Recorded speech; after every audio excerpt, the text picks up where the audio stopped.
Welcome back to the channel, everybody. I am Mick Alfany. So we're going to begin here with this section on beincrypto.com. It's about Ripple's European expansion, which now I think any wise person would deduce that now with the whole MiCA legislation, laws being passed, a little bit of regulatory clarity coming to, the European sector, that Ripple's expansion of everything, especially on demand liquidity, probably should grow exponentially. I'm thinking at least 3x, after MiCA legislation. We should be able to run wild in Europe, making deals everywhere right now. I think Ripple's probably doing that. We have great relationships in Europe. But let's read this little tidbit here. It says, oh, and don't forget, Stellar has great relationships. They should be running wild. Algo has great relationships. All the bank coins should be doing a great job in Europe right about now. And if they haven't, they should be shaking hands and closing deals or setting up deals, memorandums of understanding. I think we're starting to see. I think we're starting to see the turning of the tide, so to speak.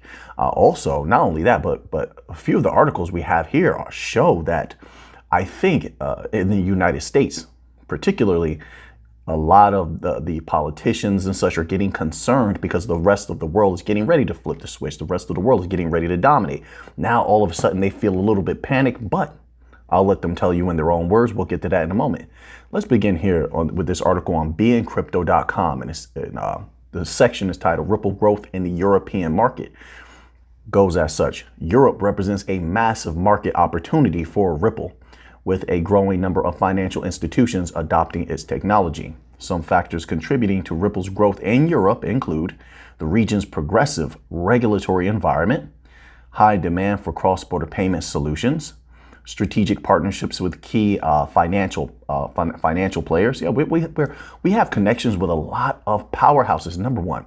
Number two, there's a lot of banks to connect together. Okay, that need interoperability between the various DLT systems that they're going to be running. All of the different banks and non-banking financial institutions will probably be using different systems. We've heard the Bank of International Settlements say the same thing that I'm iterating right now. They all need to be glued together. So sure, you have offerings like Quant, where they glue the legacy system and the DLT new financial system together, but never forget about the interoperability of Ripple, Stellar, Algo. What they bring to the table is going to be crucial on every single level. Right now in the West, small businesses, small banks are getting crushed. They're getting just mollywop right now. So they're going to need something that's going to allow them to save capital, cut costs, right? Reallocate capital, they need traceability on every level, they need to move their paycheck money around a little bit easier.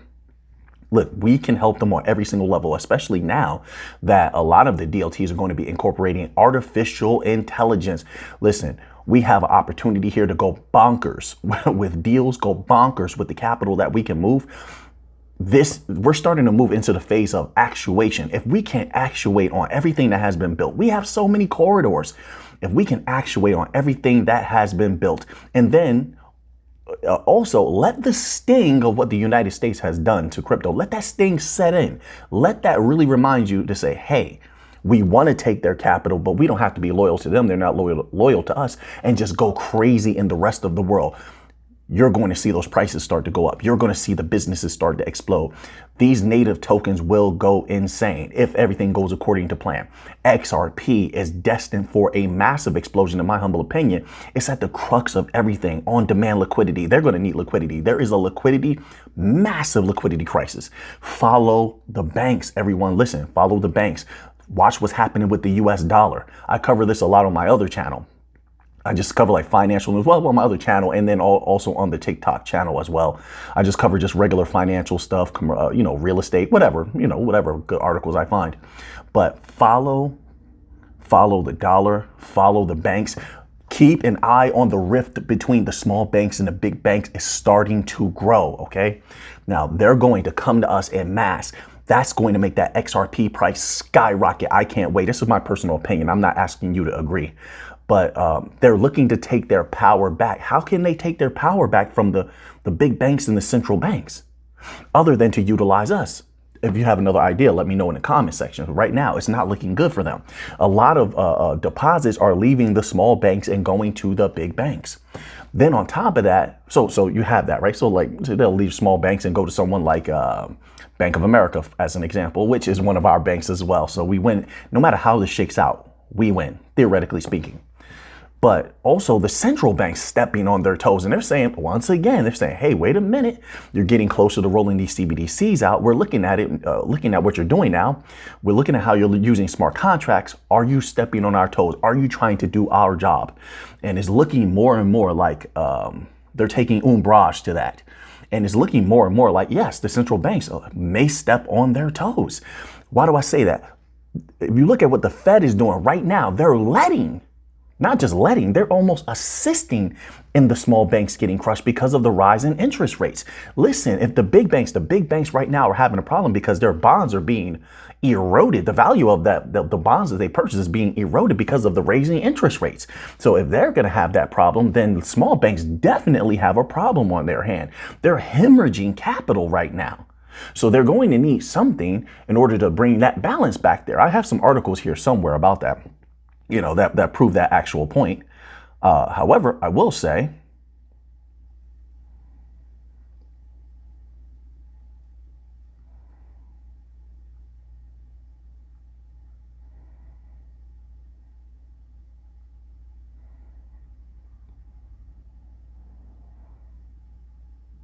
so even the article I have right here, which I wasn't going to cover in this video, it says deposits at U.S. banks fell by $76.2 billion. I think that's just in May alone, right? It says in the week ending April 12th, deposit growth dropped by $76.2 billion. That's the week ending in April the 12th. $76.2 billion. They're hemorrhaging money. People are not paying attention to this right here. Listen, right now, because they're rapidly collapsing. Right now, that puts us in prime position. And as I said before, now we're starting to have a lot of politicians, a lot of congressmen and senators starting to panic a little bit because they see all the power shifting over to China, Hong Kong, more specifically, you know, United Arab Emirates, the UK. I mean, power is going everywhere else. And we already had headquarters in a lot of these different places. And we definitely have corridors and relationships in a lot of these different places. But we're starting to position ourselves for domination. They're starting to welcome us in and embrace us. So now the West is panicked. Listen, all we need is that regulatory clarity. It's pushing them towards regulatory clarity. It's pushing them towards the realization of, wait a minute, we're about to lose.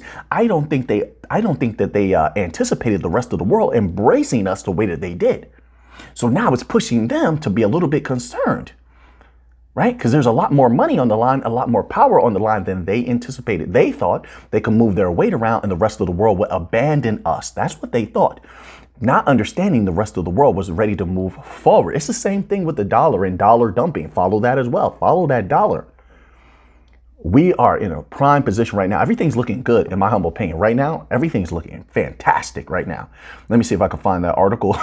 I have 32 articles up here right now. So many tabs. Let me, okay, so I made it back to the article. So now let's close out on this article here because I'm feeling really good right now. What I'm seeing right now looks fantastic. Don't get me wrong. It's about to be a hard time. If everything continues on this trajectory, which is downward, you know, it's a very, very bad direction that the economies of the world are heading in, but more particularly United States economy is heading in, just from what I'm observing. So it's going to be bad in that way. People are going to have to survive if things continue to head in this direction. It's about to get, and I said this before for months, so I'm not saying anything new, but in that aspect, things may get worse, right? However, because their fall lends to the rise of the new financial system, and that way it's looking fantastic. It says high demand for cross-border payment solutions, strategic partnerships with key financial players. These factors position Ripple well to capitalize on the European market's potential, offsetting any short-term challenges posed by XRP price volatility. We're not worried about price volatility at all. Even the stuff that's happening now, like I said, that will pass. Long holders are not affected by these swing traders, day traders, these groups, these pump and dump groups try to pump it up and then take some capital. We're not worried about that. We have been sitting on a ton of XRP, ton of XLM algorithm. We've been holding for a long time. We're waiting on that. We're waiting on that switch to get flipped. And here's the thing. thing. The rest of the world is racing right now. Oh my goodness. Let me tell you something. Oh, I'm about to put together a members only video. Get in that members only section. I was reading a couple of documents the other day and I couldn't believe what they were saying in these documents. That's not a joke at all. And so anyway, I'm going to try to release that members only video either tonight or tomorrow. I want it to go well. So I'm trying to make sure everything's put together well. But you want to hear what they're saying in here. If they just stick to what they're saying, oh my word, we're in there. And I can't wait. You know, I know I'm a little bit more excited than most, I know. That's just my raw feeling. But anyway, let's move on here, okay? All right, because I want to get you this information here. So look at this. Now, I want you to keep this article in mind, and then we're going to get to another one. Wait, let me make sure. I want to put them back to back so you can see how they're saying the same thing. And I'm starting to feel that the energies are starting to shift in our favor.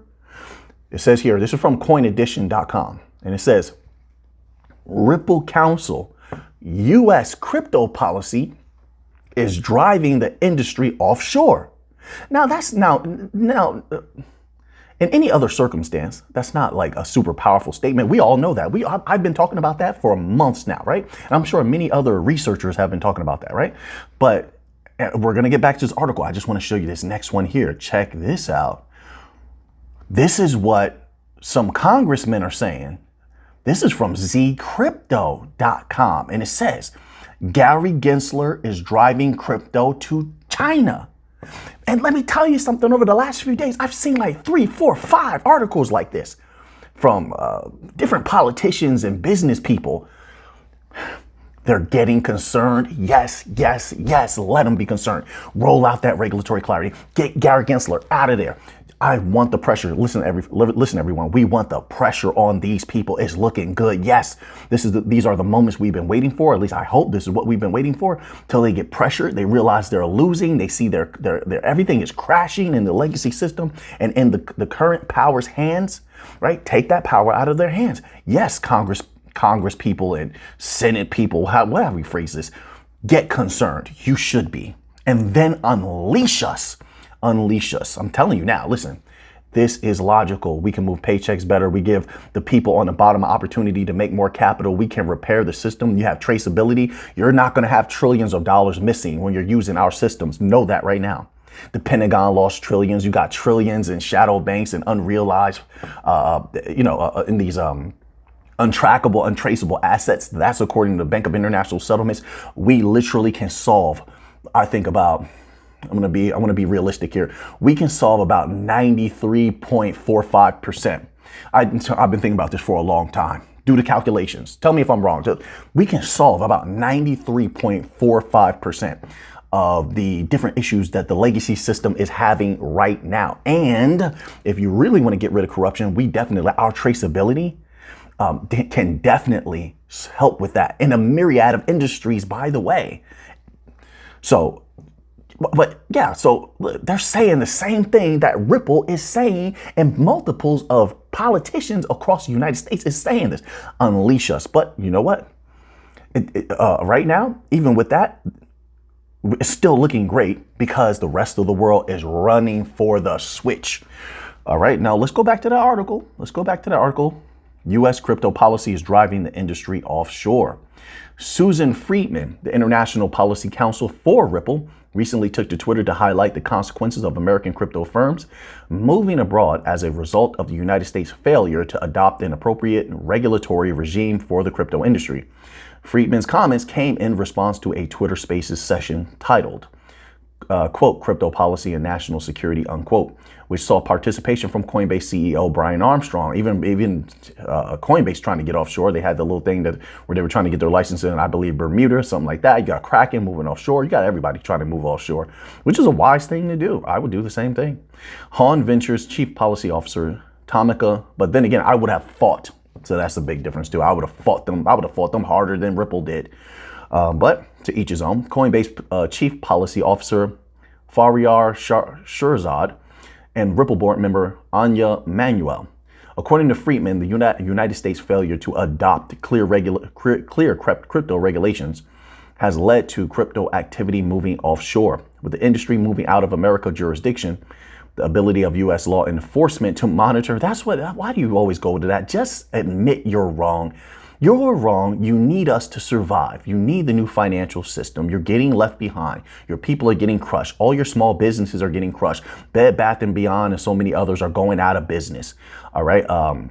Multiple of stores are closing, multiple branches of banks. I've covered all of this. I showed all the evidence as a good researcher does. A bevy of your bank's branches are closing and they're not opening new ones. I went down an extensive list of that in one of the prior videos. Everything is on fire in the United States. You need us more than we need you. Just admit it. All right. We don't have all the good companies. We have nothing to do with any illicit or criminal activity at all whatsoever. So you don't need to bring that up all the time. All right. So just be fair with us, like you're fair to your legacy system. That's all we were ever asking. Do that and your country will not be absolutely destroyed by your doing. That's all I'm saying. Friedman argued that this was the exact opposite outcome of what critics had been calling for. Exactly. Faryar Shahzad, who previously served as Deputy National Security Advisor for the Bush administration, pointed out that the technological edge that the country derives from domestic innovation was a crucial part of the United States. Exactly. So one of your main weapons is now gone. You ran it away. Your arrogance ran it away. I mean, and no disrespect. Let me try to be a little bit more respectful here because I know that there's a lot of eyes watching. Simply deploy fair regulations and get out of the way. That's all you got to do. Watch us work our magic as we always do. We always do. This is not the first time. So now it says one of the latest leaps in innovation has been in the crypto space. Of course, we have the best hash graph in blockchain. We have the best of the best, and we haven't begun yet. I'm telling you right now, we haven't begun. When we get started, we will be one of the biggest things that have ever happened to the planet. And don't let me get started with NFTs of all different kinds. They haven't even had their time yet. What you saw before is nothing. We will make, I mean, look, crypto stands, DLT stands. It's not a guarantee, stands to make people more wealth and bring more riches than you have ever seen before. And not only from holding crypto, no, but by building on the technology, utilizing the technology and the opportunities that come out of that. That is where the sweet spot really is going to be. And don't get me wrong, holders, possibly. This is not financial advice. I'm not a financial advisor. I'm just a humble researcher. That's all. But holders definitely could be rewarded. All you got to do is issue fair regulation and get out of the way. Now, if Judge Torres gives us the heads up, Judge Torres, honorable, mi gente, honorable Judge Torres, issue us a favorable ruling and unleash crypto. This is the greatest fight of all time. It is in your hands. I believe that you can do it. I believe that you will do it. Give us the victory that we deserve. You know we are not a security. You know we are not bad. We are great. In fact, help the United States, the people of the United States and the world. This is you issuing a victory for XRP and Ripple will be one of the greatest things a hero could ever do. Unleash us and let us save the world, literally. Look in my eyes. You can see how serious I am. This is not a joke. But let's move on here, all right? It's my personal opinion, but I believe 100% with all of my being, it will be the most iconic rise of all time. You will see the people doing well again.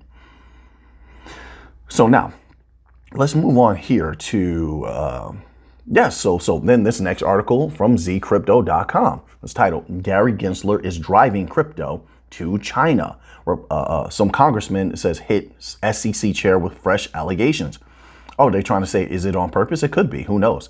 It says, the once loved crypto figure turned villain is now, talking about Gary Gensler, is now at the center of the head following a heated debate with the United States Congress on regulation. At a hearing in the House of Financial Service Committees, lawmakers probed the regulatory approach of the Securities and Exchange Commission, led by Gary Gensler, who's very irrational. Algorand, let me say this, Algorand is not a security. I stand with Algorand Foundation and Algorand Inc. 100%. We're still going to dominate. We're still going to do great. I'm not taking a step back. No retreat, no surrender. I believe in all the bank coins that I have said I always believed in. I believe in all the utility coins I've always spoken for. They all done well in the past and they will do even better in the future. That's exactly how I feel. So now let's continue on here. It says at a hearing in the, okay, we still skipped that part. We read that already.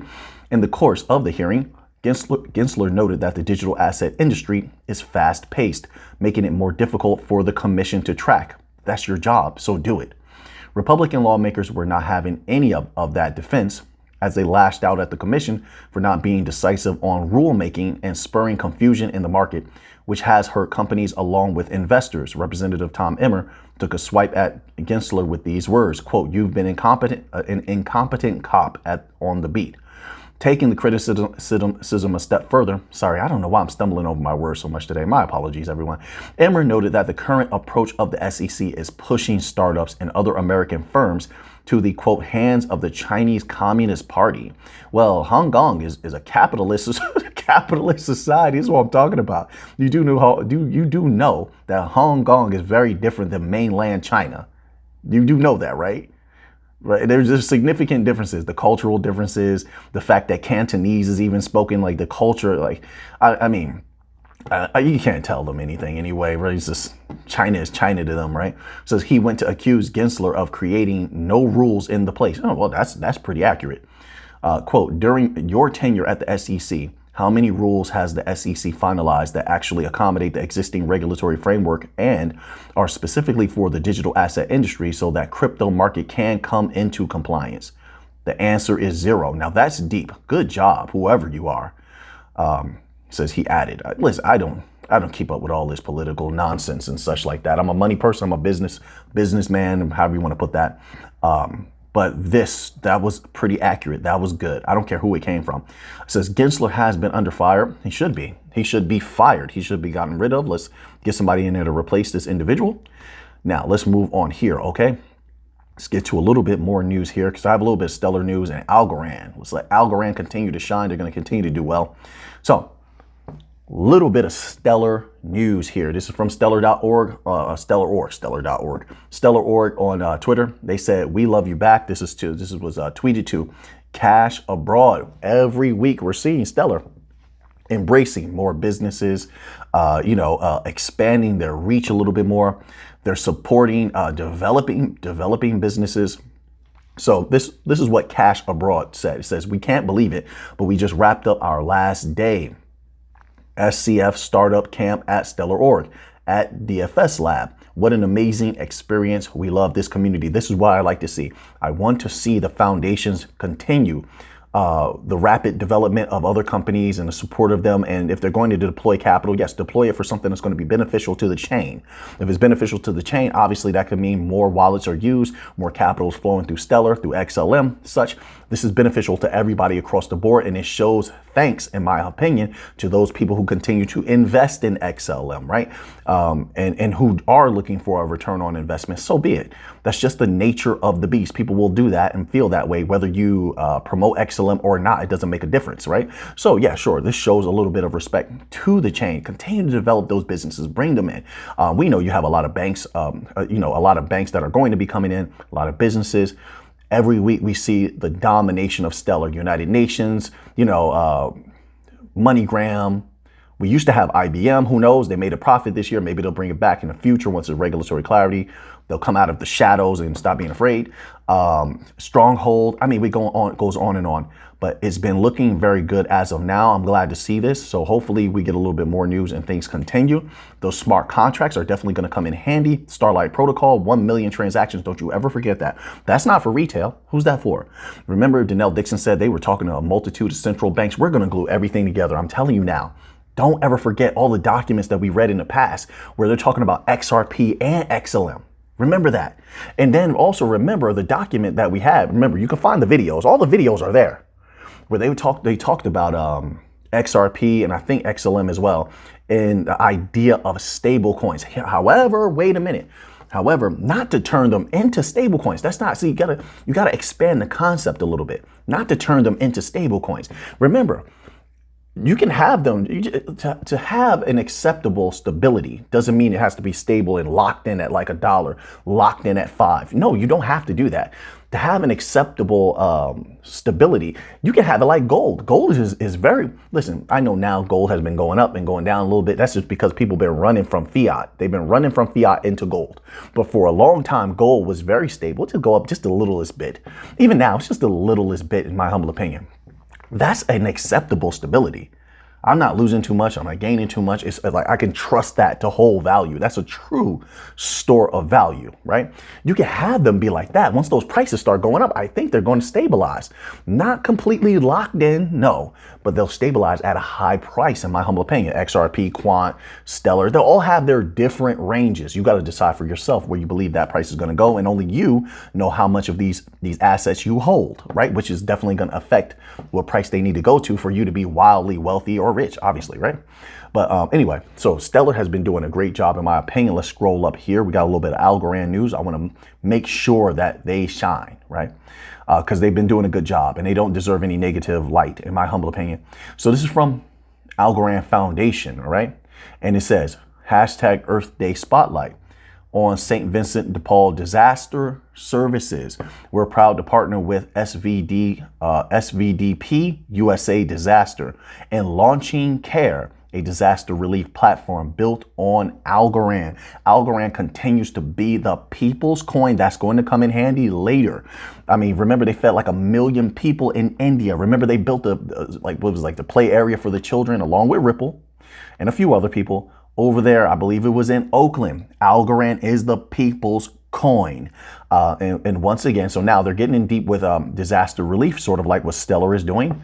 Algo is also the most balanced bank coin, in my humble opinion. Just take a look at everywhere that they are. They're in the medical field, real estate, gaming, music. And I mean, they're in there deep and they're doing it well, right? So now disaster relief. So, and look, like I said, they have the leadership there. And I think that's what really, well, we'll get into that another time, right? But here it says Algo Foundation, hashtag Earth Day, spotlight on TRAM, turn every positive action into sustainable value. Everyone's carbon footprint makes an impact.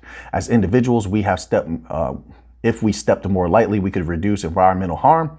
At TRAM Global is here to help. So this is another thing that is utilizing Algo. Great activity. Let's go to another one here. It says, Algo Foundation, Quantum Temple is immortalizing global culture heritage on the blockchain and creating new regenerative economic channels for ancestral communities to invest in the protection of their culture. Quantum Temple. So you have a lot of different offerings here on Algo. And what I love is Algo doesn't leave you behind. So even if they've spoken about you before, first of all, they're going to support you along the way. And you can see the rapid development of these companies. Some of them have come from being just beginners to now they are experts. They are very, they're doing very well. They're getting a lot of experience. And Algo opens, you mentioned the name Algo, it opens doors, just in case you didn't know, right? Certain names ring bells in the industry. And so they're doing well. And then Algo comes back around and say, hey, how are you doing? Hey, boom, here's some more promotion. We're going to make sure you're positioned properly. That's a winning formula. That's how I know a company is good. When they are thorough in every possible way, right? So then we have this here. It says hashtag Earth Day. They did a lot of this for Earth Day. It says spotlight on agro token, grain-backed digital assets. Didn't I tell you before? A lot of these assets that they're going to be issuing on chain. That's another thing. All you got to do is have those things tokenized and issued on chain. You issue gold, tokenize all the different golds and stuff, flow that across XRP, float it across Stellar, tokenize the grain value, right? Store it. You have that value stored, locked in, so you can move it around and have that stored on Algo. Oil. So a lot of assets are going to be backed by different commodities. And here we have a grain commodity to support what I've been saying for years, right? Grain-backed digital assets. That is genius. And I told you, whatever the country specializes in, or country or company, they can back the asset that they want to issue with that commodity. $5 a grain, sure. You can swap that over here, $5 of gold worth of gold. It's still $5 worth of value, or whatever, 5 yuan worth of value. It just has to be equal to transact. It doesn't have to actually leave the vault or the warehouse or the storehouse. It doesn't.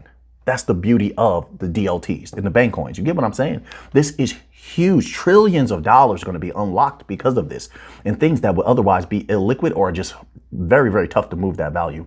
So it says here, poverty is a regular threat to the livelihood of farmers with small agricultural holdings. Over 600 million farmers worldwide face the challenge of accessing capital.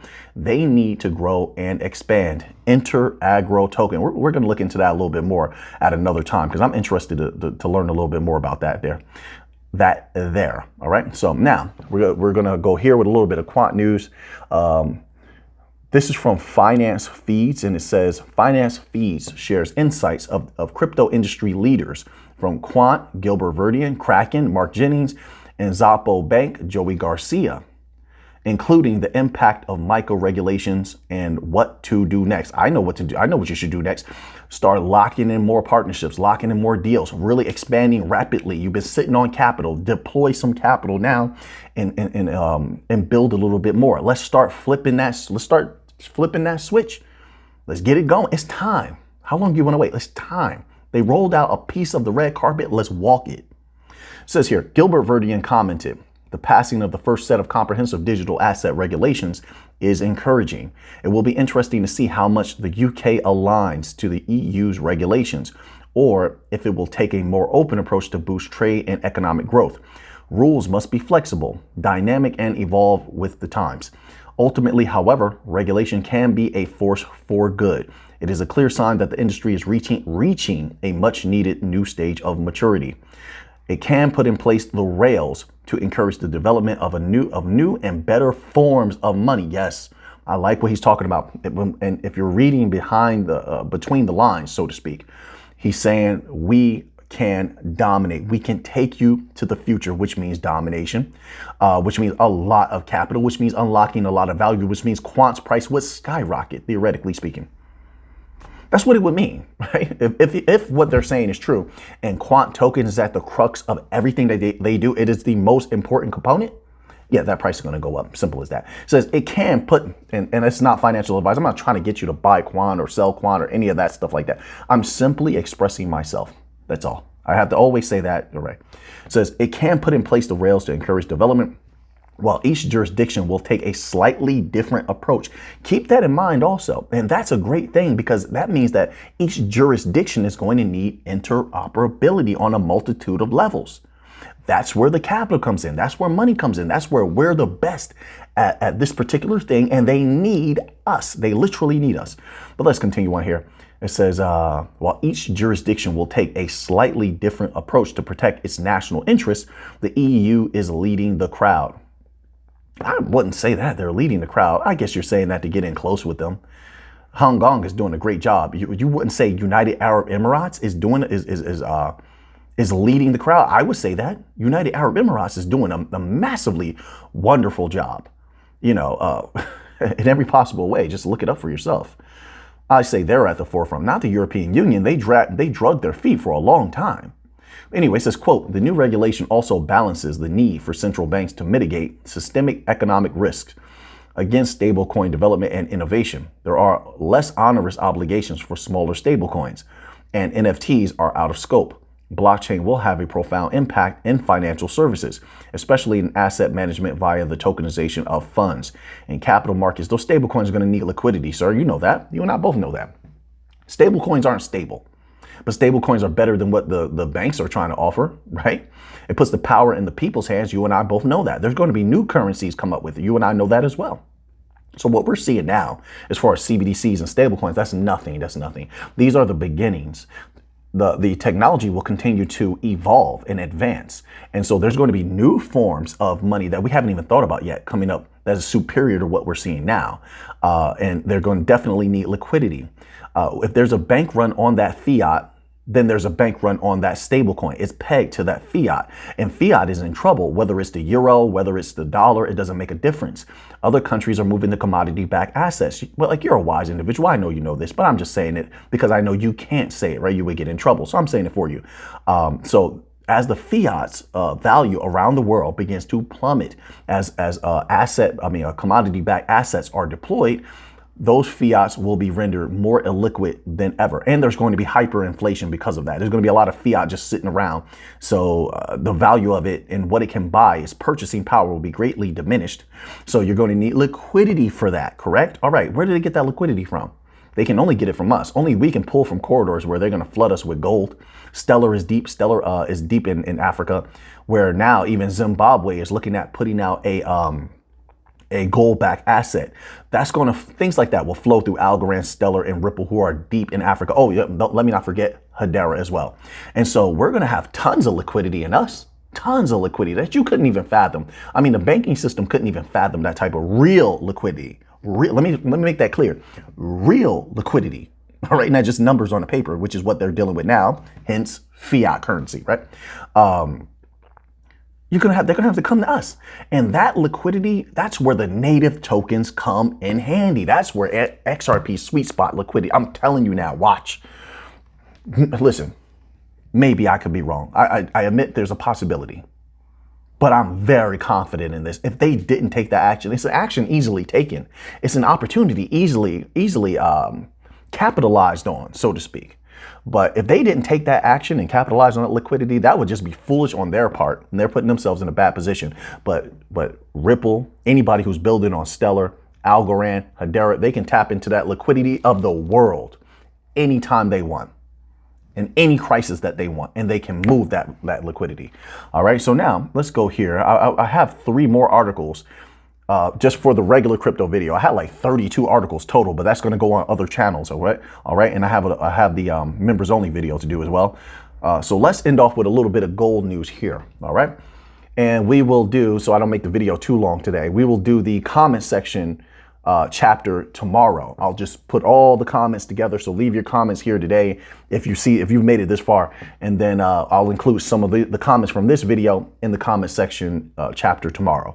So this is from financeyahoo.com, and it says, as gold hovers around the psychologically significant $2,000 price level, an exciting technical indicator seems to be emerging, signaling a potential upside for the precious metal. A bullish pattern known as the cup and handle may be forming on gold's price chart, potentially foreshadowing a new era of growth for the safe haven asset. This article breaks down what this pattern usually means, how it could impact gold prices in the near and distant future, and how the current geopolitical landscape may further gold's potential success. Gold's future is bright.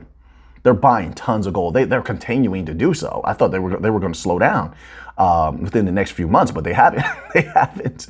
And as economic times get harder, people are going to continue to retreat to gold. Now, listen, the gold price is going to go down a little bit. It has gone down a little bit at times because people are going to liquidate that value. That was value they were going to use anyway in their bank accounts. Took out of their bank accounts to protect it and put it into gold. And guess what gold did? It did protect their value better than anything else. Gold and silver, of course.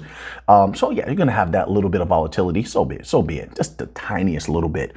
And as times get harder, they're going to remember gold protected them. They'll come back again, and they will tell their friends, and their friends will come as well, and the gold price will go up significantly, in my humble opinion. It says here, the cup and handle pattern is a chart formation resembling, we know that. Let's skip that part. The $2,000 price level has historically acted as a resistance level for gold, but if the cup and handle pattern plays out as expected, it could turn into a significant support level, as noted by Byrne in a recent Kitco article. Some analysts predict, get this, and this is what I'm talking about. Some analysts predict that gold could reach $4,000. Oh my goodness. Oh my word. I'm so glad I got in deep at a low. Oh, take me home, gold. Oh man. You know, some people hate gold. I don't. They predict that gold could reach $4,000 by 2025. That's a respectable time frame. I think it may not take that long, to be quite honest, but that's a respectable time frame. I'll say that. It's all dependent on the harsh economic circumstances in the world today, and a lot of individuals, countries, not individuals, trying to issue gold-backed assets at some point, have that gold value and flow, not necessarily the gold itself, but the gold value, to a larger degree. So now that you have that information, what are you going to do with it? I know what I'm going to do with it. So until next time, let's get to the money.